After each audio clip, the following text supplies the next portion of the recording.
¿Qué dije?, murmuró Moore. Borde, salto. ¿Qué pasó?, preguntó Ferrus al puente en general. Analizando, dijo Shantus.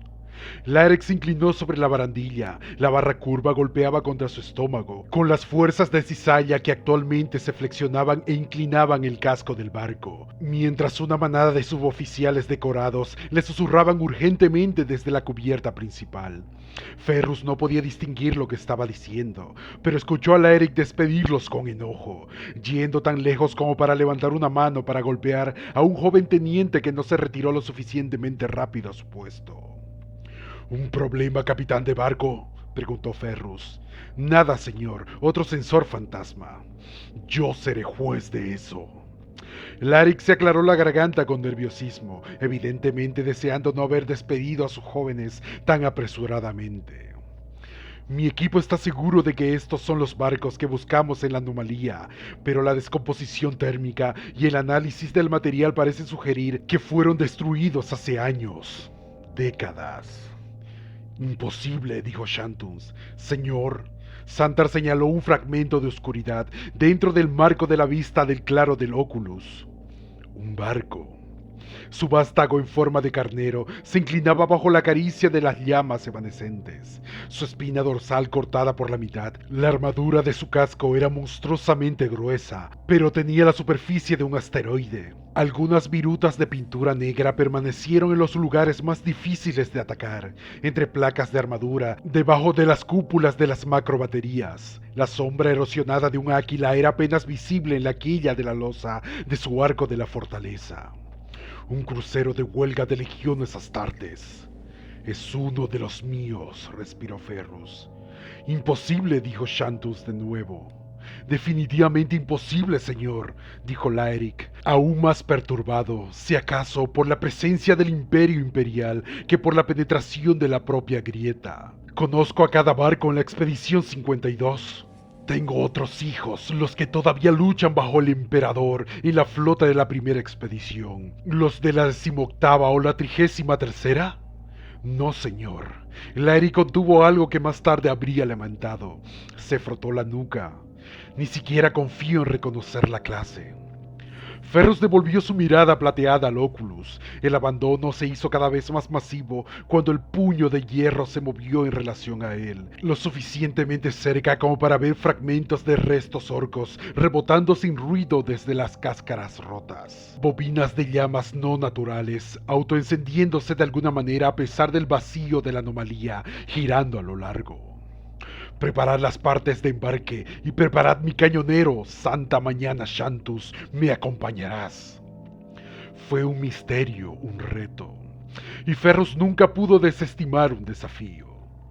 Arcal Matrician golpeó el costado de su casco, la sección cuadrada de plastilite soldado y microremaches que contenían las antenas Vox de su armadura. Patético. Los guarzones por los que había peleado, Afric, Ionus, Mo, todo sin el beneficio de la MK2, que tan rápido se llegó a depender de ello. Patético. ¿Todavía no hay contacto con el sargento Boros?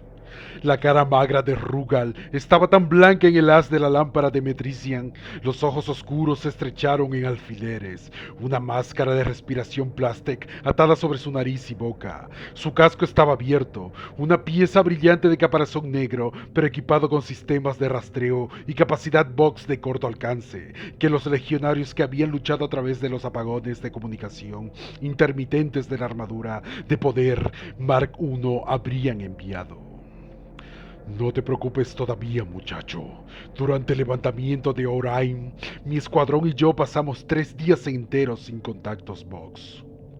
Rugal frunció el ceño, de ninguna manera animado por la anécdota de las guerras de unificación de Greater Sol, y se giró para rellenar el pasillo sin luz de la escotilla de acceso. El metal estresado crujió con la banda de los scouts, con los impactos de lo que quedaban en los barcos orcos, incluso con los cambios gravíticos apenas perceptibles como el puño de hierro luchó para mantener anclado en la tormenta. Se quejó.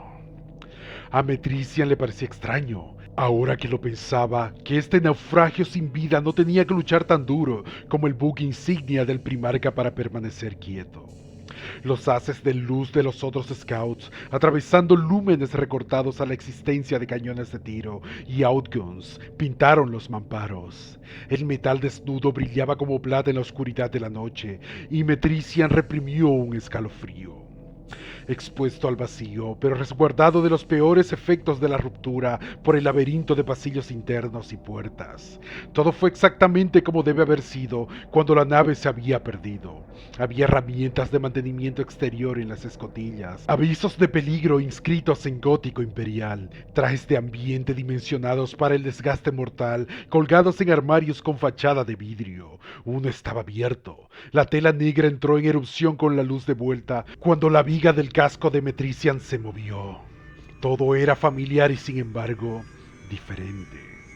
El sonido de algo metálico resonando en una placa de cubierta resonó en los distantes pasillos de la nave de la lista, y 6 haces de luz se reunieron en el otro extremo del corredor. Ellos vacilaron. Los sonidos de la respiración trabajaban a través del enlace del escuadrón. Profundamente patético. Será Legatar, gruñó, 2 cubiertas abajo. Los scouts se relajaron, un repiqueteo suelto cuando los agarres se tensaron y los artefactos cayeron para sentarse contra las placas del pecho, dispersando los rayos de luz como para cubrirse. El Rawes y el mayor, ese era el que el primarca siempre lanzaba primero, probarlo primero, purga lo último. Metrician no podía quejarse, probablemente él haría lo mismo. ¿Podía haber orcos todavía vivos aquí?, susurró Rugal. No es una posibilidad, dijo, antes de agregar en la hermética privacidad de su timón motorizado MK2. Conteste, Boros, en el nombre del emperador, contéstame. Sharik Borgan conducía hacia la cámara de bombeo el segundo que Hemtal tenía la puerta forzada.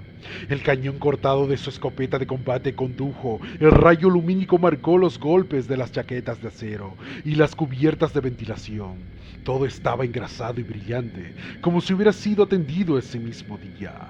Esa misma hora los enormes pistones que estaban entre corchetes y las paredes eran para hacer circular el aire por la cubierta, pero aún estaba en silencio.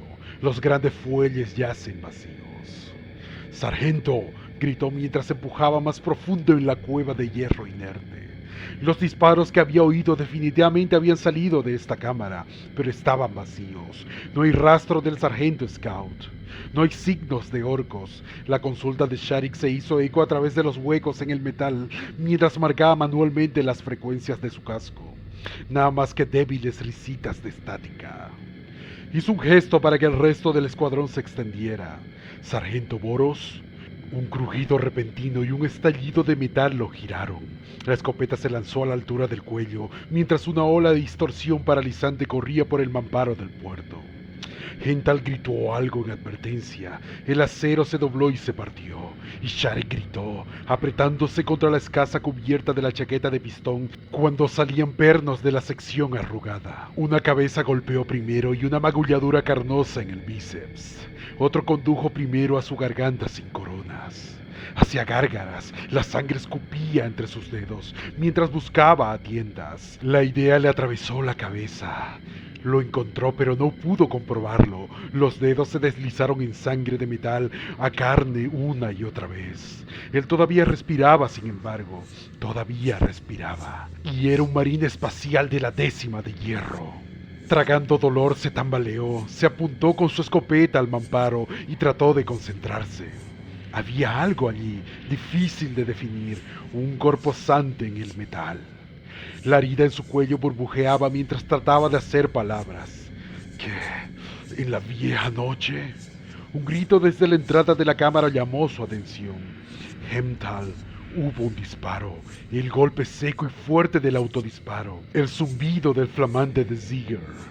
Sharik tropezó alrededor de un semicírculo para ver que algo rasgaba a Jerek en dos, desde el hombro izquierdo hasta la cadera derecha. Su cuerpo se vació, las vísceras transhumanas mejoradas abofetearon las placas de la cubierta como si alguien hubiera volcado un cucharón. Y luego, sin ninguna razón, prenderse fuego. El scout eviscerado ardió de color rosa y caliente, arrojando un humo aceitoso que dejó a Sharik a punto de atragantarse a pesar de su máscara de respiración.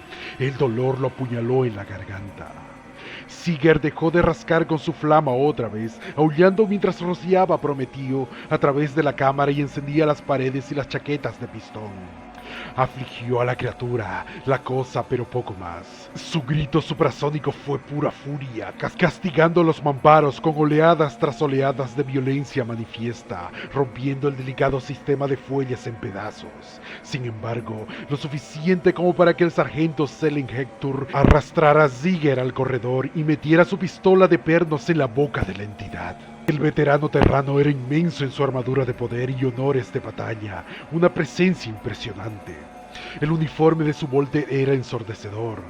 La bestia era una mancha incierta de configuraciones de pesadilla, como si estuviera girando a través de un bestiario infinito de formas surrealistas e imposibles, sin saber qué adoptar. Pero Sharik pensó que vislumbró algo en su corazón, esa emoción más que forma, y sin embargo la impresión que evocaba en él era el de los miembros largos, cuernos de barrido, garras pesadas, aunque en ninguna proporción que corresponda a una criatura naturalmente proporcionada, ni nada que se corresponda incluso a sí mismo hasta el momento.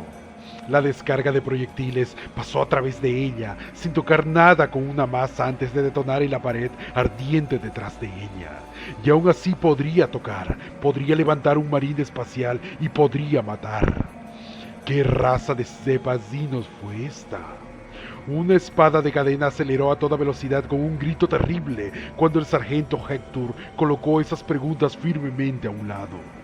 El zumbido de los dientes de adamantium de la hoja del veterano golpeó el metal circundante mientras atravesaba la aparición quimérica.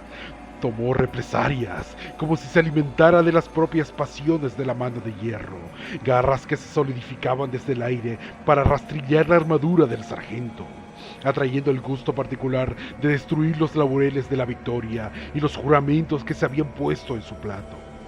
El aire silbaba de los sellos rotos, sellador líquido gorgoteando de la ceramita herida. Con un gruñido, Sharik giró su espada hacia la lucha. Estaba rebaladizo de sangre, sus antebrazos pulidos con él. Logró un rugido confiando en que la armadura de poder de Hector podría quitarle el azote a su locutor, porque había practicado tácticas cuerpo a cuerpo muchas veces, y dispararon. El disparo sumó a través de la bestia etérea, rascándolo como una mano agitando a través de la niebla espesa. Bombeó la acción. Los proyectiles salieron de la recámara, levantaron el arma y dispararon de nuevo. La cosa dio un grito que se sintió en el corazón y en el estómago, en lugar de oírlo a través de las orejas y procesarlo por el cerebro. Sharik trabajó en la bomba por segunda vez, pero la alienígena ya estaba empezando a disiparse, dejando un rastro persistente de ira y el chillido de asesinato de la espada de cadena de Hector. Esto no fue un orco.